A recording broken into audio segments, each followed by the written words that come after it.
Umaga pa lamang ay nasa ilog na ng Balangkas sa Santo Tomas, Pampanga si CJ Bendel. Ang kanyang pakay kumuha ng kuhol upang may maipang-ulam. Hindi na kasi sapat ang kanilang budget upang makabili ng karneng baboy para sa 7 niyang kapatid at magulang. Sa nakalipas na linggo, pumalo na kasi sa 400 pesos ang karneng baboy. Mahal po kasi bili ng baboy ulam ngayon kaya nagsususo na lang po kami.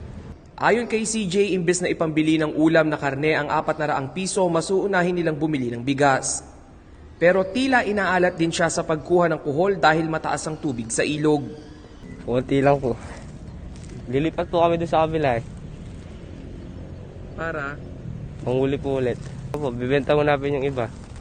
Karaniwan ng putahe ang kuhol sa mga Kapampangan. Nirerekomenda rin ng Bureau of Fisheries and Aquatic Resources ang pagkain ng kuhol sa Pilipinas. Mayaman kasi ito sa protein, carbohydrates, phosphorus, sodium, potassium, riboflavin at niacin.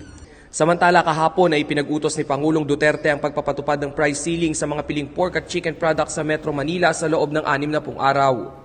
Iminungkahi rin ng Department of Trade and Industry ang pagpapatupad ng price freeze para sa wholesale, trading at transportasyon ng pork at poultry products upang masigurong maiibsan ang pagtaas ng presyo.